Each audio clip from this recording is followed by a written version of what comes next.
माँ, ओ माँ, कहाँ चली गई? जरूर बाबूजी की डायरी लेकर बैठ गई होगी। मैं भी कितना बुद्धू हूँ। छुट्टी का दिन था, माँ के साथ बैठता, पर नहीं, सो गया।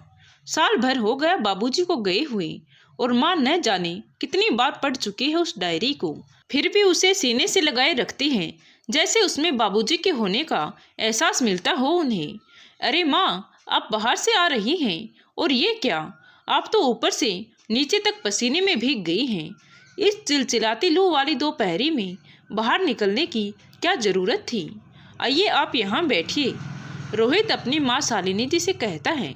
शालिनी जी के मुंह से आवाज नहीं निकल रही थी। उन्होंने एक पॉलीथीन रोहित को देते हुए कहा, बेटा, बहू से कह दो मैं नींबू ले आई हूँ, और मेरे लाल मुझे पानी पिला दे, वरना ऐसा ना हो कि तेरी माँ के प्राण ही निकल जाएं। कहते कहते शालिनी जी की सांसें उखड़ने लगी। तभी रोहित भाग कर गया और एक गिलास पानी लाकर माँ को पिलाया। तब जाकर उन्हें सांस में सांस आया। रोहित बोला, क्या जरूरत थी माँ इतनी धूप में नींबू और पुदीना लाने की? और क्या आपको पूनम ने कहा था ये नींबू और पुदीना लाने के लिए? रुकिए, मैं अभी पूछता हूँ। इतना कहकर रोहित जोर जोर से चिल्लाते हुए पूनम को आवाज लगाने लगा। पूनम कहाँ हो? बाहर आओ। रोहित बहुत शांत स्वभाव का व्यक्ति था। उसकी तेज आवाज सुनकर पूनम अपने कमरे से भागी भागी आई, और शालिनी जी की हालत देखकर वह समझ गई थी और बोली, अरे मम्मी जी, मैंने आपको कहा था ना कि जब रोहित आएंगे तो नींबू ले आएंगे, पर आप हैं कि मेरी एक बात नहीं सुनती हैं। अरे बिना नींबू पानी के भी एक दिन रहा जा सकता है। और हाँ रोहित, बोलिए, आप क्यों बुला रहे थे? तभी रोहित बोला, क्या तुमने यह नींबू और पुदीना नहीं मंगवाया? क्या माँ अपनी मर्जी से इस वक्त बाजार गई थी? तभी दूसरे कमरे से पूनम की माँ कल्याणी देवी निकली और बोली, अरे दामाद बाबू, घर में एक चींटी भी बीमार पड़ जाए तो उसके दोषी मेरी बेटी क्यों होती हैं? आपकी माँ को भी शौक था नींबू पानी पीने का। हमने तो मना भी किया था, पर इन्होंने हमारी एक न सुनी और चली गई। इतना कहकर दोनों माँ बेटी इशारों में बात करने लगी। रोहित ने बड़े प्यार से शालिनी जी को समझाया कि माँ, नींबू पानी पीने की इतनी भी क्या जरूरत थी? अगर आपको तलब लगी थी तो शाम तक रुक जाती, मैं ले आता शाम को। आप भी ना माँ, बच्चों की तरह जिद करती हो। अपने बेटे की बात सुनकर शालिनी जी आश्चर्य से बहू और समधन की तरफ देखने लगी और धीमी धीमी आवाज में बेटे को समझाने की नाकामयाब कोशिश करने लगी। तभी रोहित माँ को सांत्वना देते हुए बोला, ठीक है माँ, मैं समझ गया, आपकी कोई गलती नहीं। बस पूनम माँ के लिए नींबू पानी बना दो, फिर माँ थोड़ा आराम करेगी। इतना कहकर रोहित वहाँ से चला गया। रोहित के जाते ही पूनम शालिनी जी से बोली, क्या मम्मी जी, आपसे एक काम बोली थी, वो भी आपसे नहीं हुआ। एक तो आधे घंटे में आप 4 नींबू और ये सूखे पुदीने के पत्ते लेकर आई हो, ऊपर से अपने बेटे के सामने ये जताने लगी कि मैं आपको परेशान करती हूँ। अपनी बहू की बात सुनकर शालिनी जी कांपते हुए स्वर में बोली, पर बहू, तुमने ही तो नींबू और पुदीने के पत्ते मंगवाए थे, फिर रोहित के सामने तुमने झूठ क्यों कहा? तभी कल्याणी देवी बोली, समधन जी, बोल तो आप ऐसे रही हैं जैसे नींबू पानी बनेगा तो आप नहीं पिएंगी। अरे एक माँ अपने बच्चों के लिए क्या नहीं करती है, और आप हो कि इतना भी नहीं कर सकती। छी छी। इतना कहकर दोनों माँ बेटी वहां से चली गई। ये एक दिन की बात नहीं थी। जब जब कल्याणी देवी अपनी बेटी के घर आती तो शालिनी जी का जीना दुर्लभ हो जाता था। पूनम अपने पति के सामने तो अपनी सास शालिनी जी की इज्जत करते नहीं थकती थी, लेकिन पति के जाते ही उसे सास की इज्जत उतारने में भी संकोच नहीं करती थी। एक दिन पूनम की कामवाली मालती बोली, भाभी, मेरे भतीजे का मुंडन है, हो सकता है कुछ दिन के लिए मैं काम पर नहीं आऊंगी। तो पूनम बोली, ये तुम क्या कह रही हो? अरे घर के काम कौन करेगा? क्या झाड़ू पोछा और बर्तन मैं साफ करूंगी? मेरे तो नाखून ही खराब हो जाएंगे। अरे तुम लोगों के पास खाने के पैसे नहीं होते और मुंडन और त्योहार मनाने चली हो। दिमाग तो सही जगह पर है तेरा। तभी मालती बोली, भाभी, अगर हम त्योहार मनाते हैं तो कौन सा पैसे आपसे मांगते हैं, और नहीं तो क्या। अरे हमसे पैसे लेकर ही तो अपना पेट भरती हो। भाभी, मैं अपनी मेहनत करती हूँ, दिन भर काम में लगी रहती हूँ, तब जाकर आप मुझे पैसे देती हो। कोई फोकट के पैसे नहीं देती हो, और मेहनत करके मैं कहीं से भी पैसे कमा सकती हूँ। और क्या अमीर लोग ही अपने बच्चों का जन्मदिन और मुंडन कर सकते हैं? हम गरीब लोगों की भावनाएं कोई मायने नहीं रखती। अगर आपको ज्यादा दिक्कत है तो कोई और कामवाली रख लेना। फालतू की बातें मुझे मत सुनाना, मैं तो कल से नहीं आऊंगी। इतना कहकर मालती बचे हुए काम करने लगी और पूनम गुस्से से अपने कमरे में चली गई। शालिनी जी ने उन दोनों की सारी बातें सुन ली थी, तो वो एक गिलास में ठंडा पानी लेकर आई और मालती को देते हुए बोली, मालती बेटा, बहुत थक गई होगी, ये लो पानी पी लो। मालती बोली, अम्मा जी, एक आप ही हैं इस घर में जो गरीब को भी इंसान समझती हैं। आपको देखकर ही मैं आती हूँ, वरना इस घर में काम करने का बिल्कुल भी मन नहीं करता। तभी शालिनी जी बोली, बेटा, तुमसे एक विनती करूंगी, जितनी जल्दी हो सके अपने भतीजे का मुंडन निपटा कर आ जाना, वरना तुम तो जानती हो कि घर के सारे काम मुझे करने पड़ेंगे। तुम अगर मुझे अपनी माँ समान समझती हो तो जल्दी आने की कोशिश करना बेटा। इतना कहकर शालिनी जी अपने आंसू को पोंछने लगी। अम्मा जी की आंखों में आंसू देखकर मालती सोचने लगी कि हे ईश्वर, क्यों ऐसी जिंदगी देते हो जहाँ पैसे कमाने वाले बच्चे तो होते हैं पर माँ की कदर करने वाली बहू नहीं होती है। जिसके पास सास नहीं होती है वो सास के लिए रोती है, और जिसके घर में सास है वो उनकी इज्जत नहीं करती है। अगले दिन सुबह शालिनी जी अपने वक्त पर जग गई।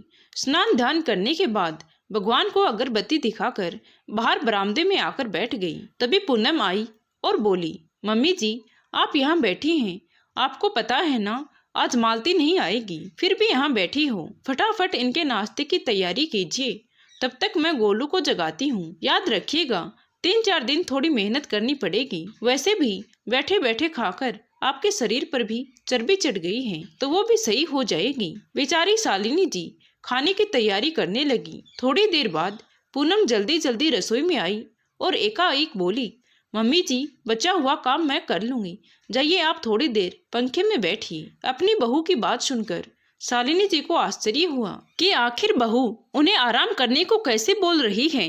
जैसे ही वह रसोई से निकली तो उन्होंने देखा कि उनका बेटा रोहित बाहर से आ रहा था। वो सब समझ गई थी कि इसी कारण बहू ने उन्हें रसोई से बाहर भेज दिया। पत्नी को रसोई में काम करते देखकर रोहित बोल पड़ा, क्या बात है, आज तो तुम रसोई में लगी हो। तो पूनम बोली, 4 दिन तक मालती नहीं आएगी, मेरी तो हालत ही खराब हो गई है। नाश्ता तैयार कर दी हूँ, आप फटाफट से तैयार हो जाइए। और हाँ, मुझे फुर्सत नहीं मिलेगी तो ऑफिस जाते समय गोलू को भी स्कूल छोड़ते जाइएगा। 2-3 दिन तक छुपन छुपाई वाला खेल चलता रहा, पर सच्चाई कब तक छुपी रहेगी, एक न एक दिन तो बाहर आ ही जाती है। पूनम ने अपनी कुछ सहेलियों को अपने घर पर चाय नाश्ते के लिए बुलाया और शालिनी जी से बोली, मम्मी जी, मेरी कुछ सहेलियां आने वाली हैं, तो आप पनीर के पकोड़े, चाय और थोड़ा हलवा बना दीजिए। तभी शालिनी जी बोली, बहू, मेरी तबीयत ठीक नहीं लग रही है, मैं नहीं कर पाऊंगी। 2 दिन बाद मालती आ जाएगी, तब तुम अपनी सहेलियों को बुला लेना। पूनम ने शालिनी जी को डांटते हुए कहा, मम्मी जी, ये कैसे बातें कर रही हो, मैं सबको न्योता दे चुकी हूँ, और क्या हो जाएगा अगर आप एक दिन चाय नाश्ता बना दोगी तो। अपनी बहू की बात सुनकर शालिनी जी कांपते हुए स्वर में बोली, ठीक है बहू, मैं बना दूंगी। इधर इन सब की खबर पूनम ने अपनी माँ को हंसते हुए दी और उन्हें भी आने का न्योता दे दिया, क्योंकि वो भी इसी शहर में पास में ही रहती थी। अपनी बेटे की बात सुनकर कल्याणी जी बोली, सही किया बेटी तुमने, करने दे उस बुढ़िया को काम, और अगर वो इसी तरह काम करती रही तो मैं तो कहती हूँ मालती को काम से निकाल देना। उधर शालिनी जी काम कर रही थी और बार बार पानी पी रही थी, उनकी तबीयत ठीक नहीं लग रही थी। खैर, पूनम की सभी सहेलियां आ गई तो पूनम ने अंदर से आवाज लगाई, बन गया है तो बाहर ले आओ। तो बेचारी शालिनी जी ने सारा नाश्ता लाकर टेबल पर लगा दिया। तो पूनम की एक नई सहेली बोली, अरे पूनम, क्यों इतनी बूढ़ी कामवाली को रखी हो, कोई जवान रख लो जो फुर्ती से काम कर सके। ये बात सुनकर सभी औरतें हंसने लगी। उनकी बात सुनकर शालिनी जी अपनी बहू का मुंह देखने लगी। तभी पूनम बोली, अरे आजकल अच्छी कामवाली मिलती कहाँ है, और ये कैसी बातें कर रही हो, ये कोई कामवाली नहीं, मेरी सास है। तो दूसरी हंसकर बोली, तो फिर सास ही बदल लो। इतना कहकर वो सब हंसने लगी, पर किसी ने ध्यान नहीं दिया कि दरवाजे पर रोहित खड़ा था। अचानक शालिनी जी हिचकिचाते हुए बोली, बहू वो रोहित वो। तो पूनम बोली, मम्मी जी अपने बेटे का नाम लेकर मुझे डराओ मत, वैसे भी उनके आने का अभी समय नहीं हुआ है। जब तक वो आएंगे तब तक तो ये सब चली जाएंगी और ये सारे तामझाम मैं समेट दूंगी। उन्हें पता भी नहीं चलेगा कि यहाँ कोई आया भी था। तभी रोहित की आवाज़ आई, पर पूनम मुझे तो सब पता चल गया है, मैंने तो सब अपनी आंखों से देख लिया है। अचानक पूनम ने मुड़कर देखा तो दरवाजे पर रोहित लाल आंख लिए हुए खड़ा था। तो वो बोली, रोहित आप अचानक से कैसे आ गई, आपने आने की खबर भी नहीं दी। तो रोहित बोला, वो तो अच्छा हुआ मैं अचानक से आ गया, वरना तुम्हारा असली रूप कैसे देख पाता। सुबह जब मैं दफ्तर जा रहा था तो माँ की तबीयत मुझे ठीक नहीं लगी, यही सोचकर मैंने आधे दिन की छुट्टी ले ली कि तुम अकेली घर पर माँ को कैसे संभालोगी, पर यहाँ तो कुछ और ही चल रहा है। तभी पीछे से पूनम की माँ कल्याणी देवी, जो कि उसी शहर में रहती थी, बोलते हुए अंदर आई, अरे क्या क्या बनाया तुम्हारी सास ने, और किटी पार्टी खत्म तो नहीं हो गई। तभी पूनम ने माँ को आंखें दिखाकर रोहित की तरफ इशारा किया। तभी रोहित बोला, आइए आइए, आपकी कमी रह गई थी, मेरे घर संसार में आग लगाने की आपने भी कोई कमी नहीं छोड़ी। रोहित को इस तरह बोलते हुए देखकर पूनम रोहित पर गुस्सा हो गई कि आप सबके सामने मेरी माँ से ये किस तरह से बात कर रहे हो। तभी रोहित ने पूनम को जोरदार थप्पड़ लगाया और कहा, तुम सबके सामने मेरी माँ को नौकरानी साबित कर सकती हो और मैं तुम्हारी माँ को कुछ कह भी नहीं सकता। इतना कहकर रोहित ने हाथ जोड़कर सभी औरतों से कहा, आप सबसे विनती है, आप अपने अपने घर जाइए और अपने घर को संभालिए। सभी औरतें मुंह बनाकर वहां से चली गईं। तभी शालिनी जी रोहित का हाथ पकड़कर बोली, बेटा तुम्हें अपनी पत्नी पर हाथ नहीं उठाना चाहिए था। तो रोहित रोते हुए अपनी माँ के पैरों में गिर गया और बोला, माँ मैं जानता हूँ कि आपने मुझे ऐसे संस्कार नहीं दिए, पर इस औरत ने मुझे ये करने पर मजबूर कर दिया, मुझे माफ कर दीजिए। तभी कल्याणी देवी बोली, वाह समधन जी, पहले बेटे को भड़काती हो और फिर उसे रोकती हो। तो रोहित अपनी सास की तरफ मुंह करते हुए बोला, आप अपना मुंह बंद कीजिए, वरना मैं भूल जाऊंगा कि आप मेरी माँ की उम्र की हैं। अरे अपना घर तो संभाल नहीं सकी और मेरे घर को भी बर्बाद करने आ गई हो यहाँ पर। आप अगर इतनी ही अच्छी होती तो आपके बेटे बहू आपको छोड़कर दूसरे घर में नहीं रहते। अरे कुछ तो शर्म कीजिए, माँ अपनी बेटी का घर बसाती है और आप हैं कि बस उसे उजाड़ने में लगी हुई हैं। अब मैं समझा, मेरी माँ को उस दिन भी नींबू के लिए भरी दोपहरी में आप दोनों माँ बेटी ने ही भेजा था। माँ मुझे माफ कर दो, मैं उस दिन आपकी बातों को समझ ना सका। तभी पूनम बोली, तो क्या सिर्फ बैठकर खाएगी, 2-4 दिन काम करने से आपकी माँ मर नहीं जाएगी। पूनम की बात सुनकर रोहित से अब रहा नहीं गया और उसने दूसरा थप्पड़ जड़ दिया और बोला, जो औरत दूसरे की माँ का दर्द नहीं समझ सकती है, वो अपनी माँ का दर्द भी एक दिन नहीं समझेगी। रोहित अपनी सास से बोला, याद रखिएगा, आपकी ये बेटी इतनी स्वार्थी है कि कल को जब आपको इसकी जरूरत पड़ेगी तो ये आपकी सेवा कभी नहीं करेगी। जो अपनी सास से खाना बनवा सकती है, क्या वह अपनी माँ से नहीं करवाएगी। मैं इंतजार करूंगा उस दिन का जब आपको ये सब कुछ सहना पड़ेगा। अभी फिलहाल आप मेरे घर से जाइए और अगर बेटी के बिना मन ना लगे तो इसे भी ले जाइए, मैं अपनी माँ के साथ रह लूंगा।